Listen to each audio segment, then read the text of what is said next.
할렐루야. 아멘. 감사합니다. 5월 가정의 달이 벌써 돌아왔습니다.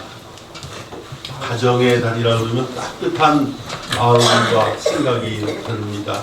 오늘 가장 아름다운 천국을 이룰 우리 가정의 달의 첫째 주는 어린이 주일, 둘째 주에는 어버이 주일, 셋째 주에는 스승의 주일, 이렇게 가정의 달, 그리고 넷째 주는 성령 강림 주일, 이렇게 돼서 5월달은 풍성한 그런 가정의 달로 그렇게 우리가 지내야 되겠습니다. 오늘 본문에 보면 어린이를 가장 사랑하신 예수님의 모습이 기록되어 있습니다. 예수님께 안아주심을 바라고 자기의 아이들을 예수님 앞에 데리고 왔는데 제자들이 어린이는 가라, 지금 바쁜 일 하고 있으니까 어린이는 저리 가, 이렇게 내쫓았습니다. 그러니까 어린이를 사랑하시는 예수님이 야, 왜 어린이를 내쫓니? 애들 다 이리로 데리고 와, 그러면서 호흡히 안아주시면서 머리에다 안수하시고 축복을 빌어주는 이런 내용이 오늘 첫 번째 내용입니다. 이 아이들은 왜 주님 앞에 나왔을까요? 예수님이 어린이를 사랑한다는 것을 알았어요. 그래서 예수님의 사랑을 받기 위해서 데리고 왔는데 제자들은 어린이를 집에 가라고 그렇게 빗길하고 그렇게 말했습니다. 이 유대 사회에서는 어린이와 여자들을 이렇게 개수에 넣지 않았습니다. 우리가 알다시피 그 베세다 광야에서 오병이어의 기적을 일으킨 사건이 있잖아요. 그때 이제 5,000명을 먹이셨다고 그랬는데 어린이와 여자들 뺀 사람이 5,000명. 그러니까 얼마나 많은 숫자가 이제 오병이어의 그 음식을 나눠 먹겠어요. 그리고도 12광주리가 남았잖아요. 어린이와 여자를 뺀 것이에요. 그런데 이스라엘 백성들이 애굽에서 출애굽할 때 60만이 나왔다고 했는데 그것도 어린이와 여자를 뺀 60만. 그러니까 여자와 어린아이를 다 포함하면 학자들은 그렇게 말합니다. 200만에서 250만, 아니 300만까지 이스라엘 백성들이 애굽에서 나왔을 것이다. 그렇게 생각했습니다. 그러니까 유대 사회는 어린이와 여자들을 이제 숫자에 넣지 않는 그런 상황이었습니다. 여기서 우리가 이제 교훈 받을 수 있는 것은 뭐냐면 사람들이 예수께서 만져주심을 바라고 어린이를 데리고 오매 그랬습니다. 만져주심은 하프로마이라는 뜻인데 예수님이 그들을 축복하시고 은혜 베푸신다, 그런 뜻을 가지고 있습니다. 근데 아이들이 왜 나왔습니까? 바로 축복과 안수를 받기 위해서 은혜 받게 하려고 애들을 데리고 왔어요. 그런데 문제가 생깁니다. 제자들이 막았어요. 제자들이 꾸짖건을 애들은 가라. 어머니의 그 아이에게 축복받기 위해서 데리고 온 그 소망을 다 무시해버린 것이죠. 저도 시골에 살았는데요. 시골 장에 가면 사람들이 웅성웅성 이렇게 모여있는 것을 볼 수가 있습니다. 건강식품을 팔면서 그 뱀 장수들이 막 그 입담 좋게 그냥 그것을 팔려고 그렇게 할 때 애들이 궁금하잖아요. 나도 몰래 해가지고 사이사이로 이렇게 뚫고 들어가서 앞에 이렇게 앉으면 에이 일어나, 너 집에 가 이렇게 쫓아내는 그런 모습을 나도 봤거든요. 그러니까 그런 모습이 오늘 제자들의 모습에서 볼 수가 있습니다. 여기서 중요한 것은 사람은 막을 수 있지만 예수님은 막지 않으신다. 왜냐하면 예수님은 어린이를 사랑하시니까. 그래서 예수께서 오늘 14절에 보니까 예수께서 보시고 노하셨다. 화를 내셨어요. 왜 애들을 가라고 그러냐? 그러면서 제자들을 혼내줬습니다. 어린이들이 내게 오는 것을 용납하고 금하지 말라, 그렇게 말씀하셨습니다. 그래서 하나님은 어린이가 바로 나라의 주인공이다. 그래서 예수님은 어린이를 귀하게 보신다. 우리 모두도 우리 자녀들 귀하게 봐야 될 줄로 믿습니다. 아멘. 그래서 에베소 6장 4절에 보면 자녀를 노엽게 하지 말고 주의 훈계와 교훈으로 양육하라, 그렇게 말씀하고 있습니다. 어린이날을 맞이해서 한 학교에서 학생들에게 야, 너희들 부모님께 감사하는 마음을 담아서 그림을 한번 그려봐라, 그러면서 숙제를 내줬어요. 그랬더니 이 학생들이 집에 가서 이제 뭐를 그릴까? 자기 집, 멋있는 집을 그리기도 하고, 또 자기 집에 있는 자동차를 그리기도 하고, 여행 가는 모습을 그리기도 하고, 엄마 아빠의 얼굴을 그리기도 하고. 그런데 한 아이가 이런 미술 종이에 큰 손 하나를 그려놨습니다. 그래서 이제 전부 다 숙제를 다 이렇게 선생님한테 냈는데, 선생님이 이렇게 보면서 아, 얘는 이렇게 했구나. 근데 하나의 그 그림이 눈에 딱 띄었습니다. 큰 손이, 엄마의 손이 그려져 있어요. 그래서 그 아이를 부르고 얘야, 너는 어떻게 이렇게 손만 그려왔니? 그랬더니 선생님, 우리 엄마는요, 내가 넘어졌을 때 그 따뜻한 손으로 나를 일으켜주잖아요. 그렇게 얘기하고, 또 제가 울 때 우리 엄마는 내 눈물을 닦아줘요. 예. 그리고 제가 배가 아플 때 엄마는 엄마의 약손이 돼서 내 배를 이렇게 문질러 주는데 나는 엄마 손이 제일 좋아요. 선생님이 감동했다는 거 아닙니까? 예. 여러분은 감동이 안 되시나요? 예. 감동이 됩니다. 어머니의 손. 여러분, 어머니의 손길을 한번 생각해 보세요. 저는 어릴 때, 몇 살 때까지 여러분 이 말씀을 준비하면서 내가 어린 시절에 몇 살 때가 기억이 날까? 다 다를 거예요, 그죠? 여러분 한번 어릴 때 한번 생각해 보세요. 내가 5살 때 생각이 나나? 7살 때? 어떤 특별한 일이 있을 때 그 나이 때 생각나는 그런 일들을 기억하게 될 거예요. 그런데 저는 할머니가 배를 쓰다듬어 주면서, 옛날에는 이가 있었는 것 같아요. 배를 쓰다듬어 주면서 이런 섭에다가 이렇게 더듬으면서 그 이를 보지도 않고 그냥 이렇게 손 감각으로 잡는 걸 내가 봤거든요. 그게 생각이 나는 거예요. 어릴 때는 왜 그렇게 부실물도 잘 나고 이도 많았는지 하여튼 그런 생각이 나요. 우리 어르신들은 다 기억할 거예요. 배를 쓰다두면 할머니가 배를 이렇게 쓰다두면 배가 낫는 거예요. 그리고 그 얘기 또 하면 안 되고, 이를 잡는 것도 더듬어서 잡더라고요. 그게 따뜻한 할머니의, 어머니의 손길인 줄로 믿습니다. 그렇습니다. 네. 오늘 이 예화가 뭐냐면, 나는 하나님이 작아 보이는 것이 느껴지지만 하나님 그 작은 아이까지도 관심을 가지고 바라보신다, 그런 뜻입니다. 한 아이가 교회에서 이렇게 말했습니다. 나는 작아서 하나님이 나를 잘 못 보실 것 같아요. 그때 선생님이 말했어요. 아니야, 하나님은 키가 작은 것을 보는 게 아니라 너의 마음을 보신단다 그랬어요. 정말요? 그럼 착하게 살아야 되겠네요. 그 한마디가 그 아이의 평생을 착한 아이로 그렇게 키워줬다는 것이죠. 여러분, 하나님은 우리 한 사람 한 사람 그 어린아이 같은 그 마음을 좋아하시는 줄로 믿습니다. 오늘 15절에 보면 하나님의 나라를 어린아이와 같이 받들지 않는 자는 결단코 들어가지 못하리라 그랬습니다. 이 말씀은 어린아이가 되라는 것이 아니라 어린아이의 특징을 말하는 것이죠. 어린아이의 특징. 어린아이의 특징은 뭔가요? 첫째로 믿음이 순수하다. 순수하다는 거예요. 이 아이들은 심성이 깨끗하잖아요. 자기가 무엇을 가지려고 사기치지도 않습니다. 그리고 어떤 계략을 꾸미지도 않아요. 그러니까 순수한, 어린이의 그 순수한 마음을 예수님은 기뻐하시는 것이죠. 또 쉽게 믿는다. 그러니까 어린아이들은 쉽게 말하면 그걸 그대로 받아들여요.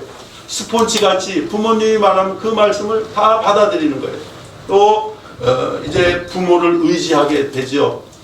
자신은 연약하니까 부모님을 의지하고 나는 부모님을 의지해. 부모님이 다 해줄 거야. 이렇게 부모를 신뢰하는 마음이 어린이들에게 있어요. 근데 예수님이 오늘 어린아이를 비유로 말씀하신 것은 우리 모든 심성이 그리고 믿음이 순수하고 그리고 꾸밈 없는 그런 마음으로 하나님의 말씀을 받아라. 그런 의미가 되겠습니다. 네.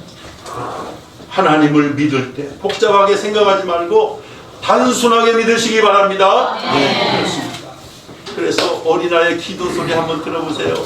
어린아이가 몸이 아팠어요. 막 열이 펄펄 났어요. 그래서 엄마가 야 기도해야 되겠다 그러니까 어린아이가 간단하게 기도했어요. 별 기도 아니에요. 하나님 저 아파요. 저 낫게 해주세요.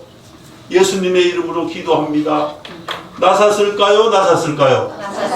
나섰어요.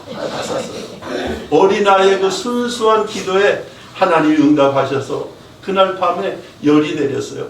그러니까 어린아이가 하나님 감사해요. 감사해요. 제 기도를 들어주셨네요. 이렇게 순수한 기도를 하나님은 받으신다 그 말이죠. 오늘 16절에 보면 어린아이들을 안고 그들 위에 안수하시고 축복하시니라 그랬습니다. 예수님이 직접 안아주셨어요. 그리고 손을 얹고 축복하셨어요. 이것이 하나님의 마음인 줄로 믿습니다. 하나님은 어린이 같은 우리 마음, 하나님을 의뢰하는 그 어린이 같은 우리 마음을 아시고 하나님이 우리 모두도 안아주시는 줄로 믿습니다. 안아주셔요. 축복하시는 하나님, 안아주시는 하나님, 따뜻한 품속에 저는 우리 교회 입구에 들어올 때 이렇게 안고 있는 예수님의 그 그림 모습을 보면서 하나님 품 안에 이렇게 따뜻한 그런 품이 그리워지는, 그래서 우리 품 있는 교회에 오면 상처받고 또 여러 가지 어렵고 힘든 일이 있다 할지라도 우리 품 있는 교회에 나오면 주님의 그 따뜻한 품 속에 안기는 그런 사랑의 교회인 줄로 믿습니다. 사랑의 공동체인 줄로 믿습니다. 이제 총동원 주일이 있었는데요. 이제 아이들한테 얘들아, 요번 돌아오는 주일은 총동원 주일이니까 우리 가정에 그동안에 교회 못 나왔던 부모님도 다 모시고 나와라. 그랬더니 이제 아이들이 이제 그 다음 주에 왔는데 어떤 아이가 혼자 왔어요. 고개를 푹 숙이고 왔어요. 왜 그러니? 그러니까 선생님, 우리 엄마 아빠 교회 가자고 해도 아빠가 안 와요. 엄마도 안 와요. 어떻게 하면 좋아요? 순수한 어린이가 그랬을 거 아니에요. 그러니까 선생님이 그 아이가 아쉬워하는, 안타까워하는 그 모습을 보고 꼭 알아줘서 괜찮다. 하나님은 너 다 알아. 하나님은 너를 사랑하셔. 그러니까 정말이에요. 엄마 아빠 안 데리고 와도 하나님 나 사랑하셔요. 그럼 언젠가는 엄마 아빠도 교회 오실 거야. 이렇게 그 상처를 보듬어주는 그 선생님. 예수님만 그렇게 우리를 품어주는 것이 아니라 우리 선생님들, 우리 모든 부모님들이 자녀들을 그렇게 따뜻한 주님의 사랑으로 품어주시기를 주의 이름으로 축원합니다. 정말입니다. 오늘 우리는 이 어린이 주일에 이 말씀을 꼭 기억하시기 바랍니다. 하나님은 어린이를 사랑하신다. 어린이 같은 믿음이 중요하다. 순수한 믿음을 하나님은 기뻐하신다. 예수님은 우리를 안아주시고 축복해 주신다. 그래서 우리 모두는 하나님의 사랑받는 자녀인 것을 믿으시기를 바랍니다. 오늘 제목의 두 번째 믿음의 유산을 또 우리에게 주신다고 했습니다. 믿음의 유산. 오늘 디모데후서 1장 5절 다 같이 한번 읽어볼까요? 시작.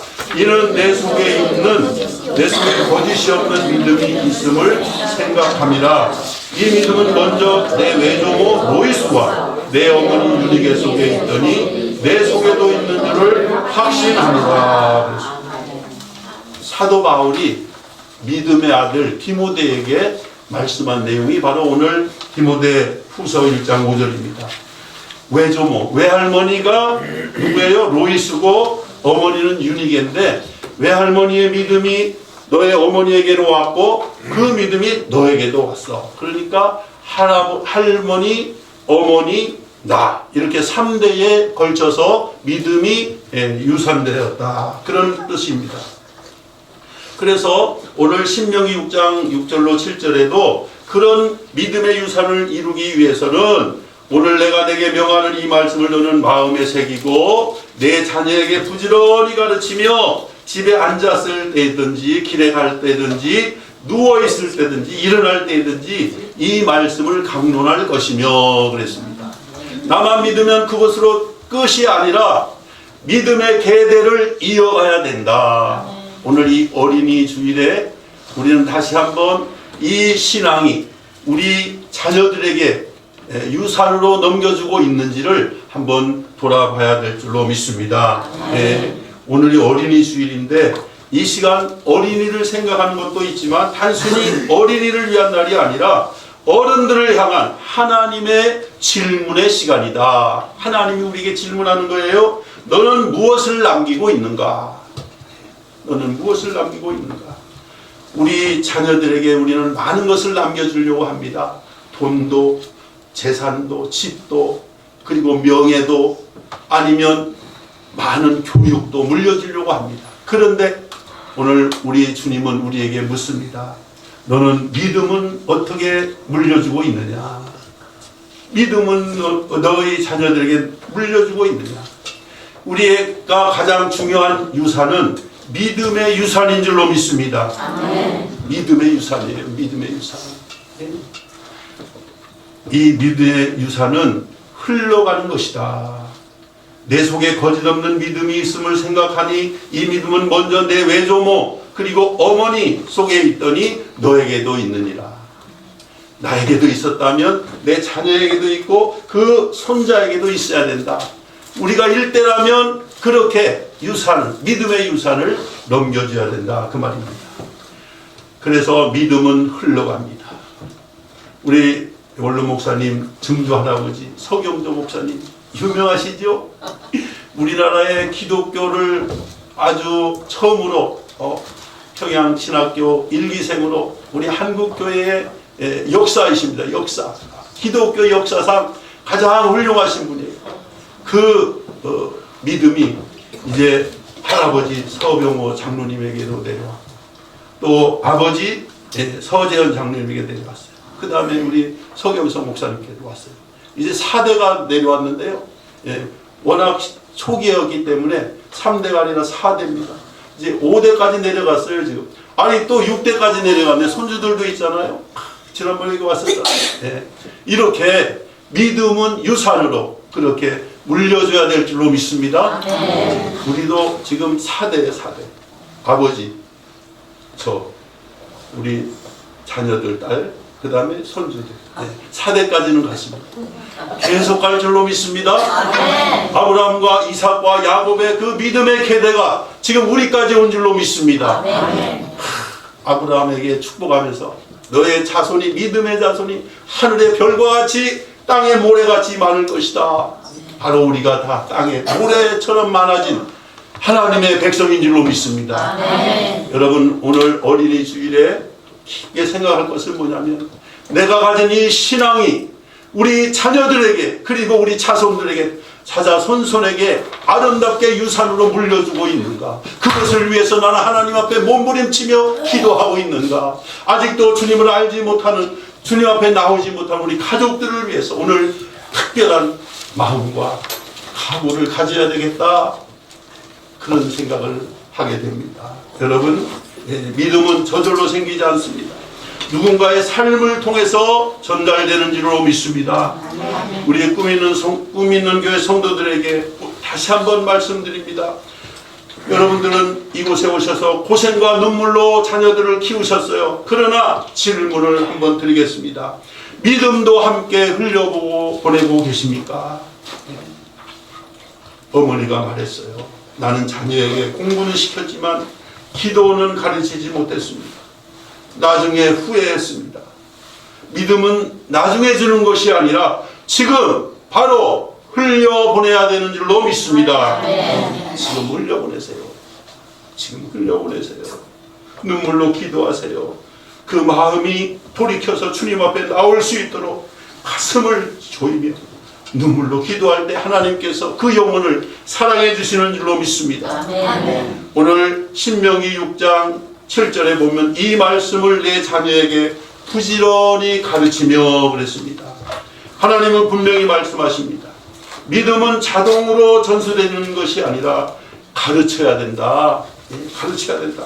언제 가르치라고 했습니까? 집에 앉았을 때든지 길을 갈 때든지 누울 때든지 나의 삶 전체를 통해서 자녀들에게 가르쳐야 된다. 그런 의미입니다. 주일만 교회 보내는 것으로 부족하다. 부모가 하나님을 섬기는 그 모습을 자녀들에게 보여줘야 된다. 기도하는 모습, 말씀 보는 모습, 그리고 하나님을 의지하는 모습. 그리고 아이들은 이렇게 듣기보다는 보는 것으로 배운다 그 말이죠. 내가 하는 모습을 보고 자녀들이 주님을 영접하게 되고 더 잘 섬기게 된다. 하나님은 묻습니다. 하나님은 묻습니다. 오늘 우리에게 묻습니다. 한 아이가 엄마 새벽 기도하는 걸 보고 나도 하나님 믿게 되었어요. 왜냐하면 새벽 기도 와서 기도하고 집에 와서 잠자는 아이의 머리에다 손을 놓고 우리 아이가 예수님 믿고 세상에서 소금과 빛의 역할을 감당하는 우리 자녀되게 해주옵소서. 하나님의 귀한 뜻으로 하나님을 영화롭게 하는 자녀되게 해주옵소서. 기도할 때 아이가 안 듣는 것 같아도 들었다는 거죠. 어머니가 이렇게 눈물을 뚝뚝 흘리면서 나를 위해서 이렇게 기도하시는데 어머니의 소원을 내가 들어드려야 되겠다. 그리고 착한 기독교 그리고 교회 성도가 되었다는 거 아닙니까? 이것이 믿음의 유산인 줄로 믿습니다. 말보다 강한 것은 삶의 모습입니다. 삶으로 보여주는 그런 복음의 열매가 맺혀지길 바랍니다. 그리고 믿음은 지켜야 할 유산이다. 사랑하는 우리 성도 여러분, 돈은 잃어버릴 수 있습니다. 아름답게 지어진 집도 잃어버릴 수 있어요. 그러나 믿음은 영원한 줄로 믿습니다. 우리가 자녀에게 남기는 것이 세상 것이 아니라 하나님이라면 세상은 변합니다. 하나님은 그러나 변하지 않아요. 하나님 변하지 않는 그 하나님 앞에 우리의 신앙의 유산을 물려주시는 저와 여러분 다 되시기를 주의 이름으로 축원합니다. 우리 동포의 삶은 그렇게 쉽지 않아요. 어렵게 살았어요. 그러나 환경이 바뀌고 문화가 바뀌어도 그래도 더 중요한 것이 뭐냐면 그럴수록 믿음을 붙들어야 되는 줄로 믿습니다. 믿음을 잃으면 모든 것을 다 잃게 되는 것이죠. 어느 노인이 말했습니다. 내가 자식에게 남겨줄 것이 많지 않지만 그러나 하나님을 믿는 믿음만은 남겨주고 싶다. 그런 고백을 했어요. 그래서 그 자녀가 있었는데 그 자녀는 나중에 이렇게 고백했습니다. 아버지가 남겨준 가장 큰 유산은 그분이 가지고 있던 믿음의 유산이었다. 그 믿음, 부유하신 하나님을 소유하는 그 믿음, 억만금을 물려주는 것보다도 그 믿음의 유산을 물려주는 것이 자녀에게 물려주는 가장 큰 유산인 것을 믿으시기를 바랍니다. 하나님은 우리 자녀들을 우리에게 맡기셨습니다. 다음 세대를 맡기셨어요. 자녀를 맡기셨습니다. 그리고 그 책임은 우리가 지어야 됩니다. 아이들을 세상에 맡기지 말고 하나님께 맡겨야 될 줄로 믿습니다. 믿음으로 키우시기를 주의 이름으로 축원합니다. 다른 때가 기회가 아니라 오늘 이 어린이 주일에 한번 깊게 우리가 생각하고 지금이 기회라고 생각합니다. 아직 늦지 않았습니다. 지금부터라도 기도하고 함께 예배하고 하나님을 섬기시기를 주의 이름으로 축원합니다. 사도행전 16장 31절에 보면 빌립보 감옥에서 바울과 실라가 그 간수에게 복음을 전했는데 그 가정이 복을 받았잖아요. 어떻게 됐습니까? 그때 복음을 전한 게 바로 주 예수를 믿으라. 그리하면 너와 내 집이 구원을 얻으리라. 구원을 받으리라. 그렇게 해서 그 간수 가정이 복을 받고 구원을 받은 것을 알 수가 있습니다. 우리가 늘 기억해야 될 말씀은 요한복음 3장 16절 말씀 우리 다 같이 한번 외워볼까요? 암송합니다. 시작. 하나님이 세상을 이처럼 사랑하사 독생자를 주셨으니 이는 그를 믿는 자마다 멸망치 않고 영생을 얻게 하려 하십니다. 할렐루야. 그렇습니다. 하나님이 우리를 사랑하셨어요. 그래서 그를 믿는 자마다 멸망치 않고 영생을 얻게 하려는 그것을 우리에게 주시기 위해서 예수 그리스도께서 이 땅에 오신 것입니다. 사랑하는 성도 여러분, 우리는 결국 떠납니다. 그러나 남겨지는 게 있습니다. 무엇을 남기겠습니까? 돈이 아니라 집이 아니라 믿음인 줄로 믿습니다. 아브라함과 이삭과 야곱 이스라엘의 축복이 그 믿음의 가문이 우리 모두 믿음의 유산으로 남기를 주의 이름으로 축원합니다. 정말 믿음의 유산을 남겨주는 이 어린이 주일에 우리 자녀들을 깊이 생각하고 내 믿음, 우리 자녀들 찾아선선히 하나님 앞에 영광 돌리는 믿음의 가문으로 승리하는 우리 모두가 되시기를 주의 이름으로 축원합니다. 기도하겠습니다. 하나님 아버지 감사합니다. 어린이를 사랑하시는 주님의 마음을 알게 하시니 감사합니다. 우리 아이들이 하나님을 믿는 믿음을 갖게 하시고 우리 어른들도 어린이 같은 순수한 믿음을 회복하게 하여 주옵소서. 모든 어린이들이 주님의 사랑 안에 건강하고 바르게 자라게 하시고 우리에게 맡겨주신 자녀들에게 믿음의 유산을 남기는 우리 모두가 되게 하여 주옵소서. 말로만이 아니라 삶으로 믿음을 전하게 하시고 다음 세대가 하나님을 떠나지 않게 하시며 우리 가정마다 믿음이 흐르게 하시고 대대로 하나님을 섬기는 축복을 허락하여 주시옵소서. 나의 마음은 선한 것 하나